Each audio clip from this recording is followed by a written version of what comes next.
Sir ನಿಮ್ಮ ಹೆಸರು? ಶಿವಶಂಕರ್ ಅಂತ. ಚಿಕ್ಕಬಳ್ಳಾಪುರಕ್ಕೆ ಸುಧಾಕರ್ ಅವರ ರಕ್ಷಾರಾಮಯ್ಯನ? ರಕ್ಷಾರಾಮಯ್ಯ ಅವರು. ಯಾಕೆ ಮೇಡಮ್ ರಕ್ಷಾರಾಮಯ್ಯ ಅವರು ಯೂತ್ ಅವ್ರು ಬರ್ಬೇಕು, ಯೂತ್ ಆಗಿರೋರು ಬರ್ಬೇಕು.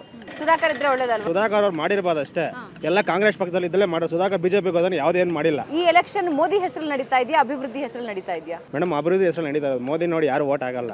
ಮೋದಿ ಪ್ರಧಾನಿ ಆಗ್ಬೇಕಾ ಆಗ್ಬಾರ್ದು? ಬೇಡ ಮೇಡಮ್, ಏನು ಅಭಿವೃದ್ಧಿ ಮಾಡಿದಾನೆ? ಯಾಕೆ ಆಗ್ಬೇಕು? ಯಾರು ಪ್ರಧಾನಿ ಆಗ್ಬೇಕು? ರಾಹುಲ್ ಗಾಂಧಿ ಆಗಲಿ ಬಿಡಿ ಮೇಡಮ್. ರಾಹುಲ್ ಗಾಂಧಿ ಏನು ಅಭಿವೃದ್ಧಿ ಮಾಡಿದ್ದಾರೆ? ಮೇಡಮ್ 70 ವರ್ಷದಿಂದ ಮಾಡ್ಕೊಂಬಂದಿದ್ದಲ್ಲ ಕಾಂಗ್ರೆಸ್ ಸರ್ಕಾರನೇ, ಬೇರೆ 10 ವರ್ಷದಿಂದ ಬಂದಿರೋ ಬಿಜೆಪಿ. ಅರ್ಥ ಆಯ್ತಾ? ಮೋದಿ ಗ್ಯಾರಂಟಿನ ಸಿದ್ದರಾಮಯ್ಯ ಗ್ಯಾರಂಟಿ? ಸಿದ್ದರಾಮಯ್ಯನೇ. ಜೆಡಿಎಸ್ ಬಿಜೆಪಿ ಒಟ್ಟಿಗೆ ಬಂದಿದೆಯಲ್ಲ, ವರ್ಕ್ ಆಗುತ್ತಲ್ಲ? ಏನು ವರ್ಕ್ ಆಗಲ್ಲವೆಲ್ಲ ಆಗಿರೋ ಕೆಲಸ ಮೊನ್ನೆ ಕಡೆ ತೋರಿಸ್ಬಿಟ್ಟವ್ರೆ. ಈ ಹಣ ಹೆಂಡ ಹಂಚಿ ಓಟ್ ತಗೋತಾರೆ ಅಂತ ಯಾವ್ದು ಕೊಟ್ಟಿಲ್ಲ, ಯಾವ್ದು ಕೊಡೋದಿಲ್ಲ, ಯಾರು ಅಲ್ಲ ಯಾವುದೇ ಕ್ಷೇತ್ರದಲ್ಲೂ ಹಣ ಹೆಂಡ ಇದ್ರೆ ಓಟ್ ಹಾಕ್ತಾರೆ ಅಂತಾರೆ, ಹೌದಾ? ಏನಿಲ್ಲ ಮೇಡಮ್, ಹಂಗೇನಿಲ್ಲ. Thank you.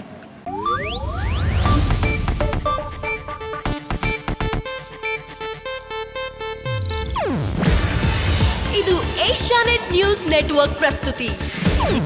ನೀವು ನೋಡ್ತಿದ್ದೀರಾ ಏಷ್ಯಾನೆಟ್ ಸುವರ್ಣ ನ್ಯೂಸ್.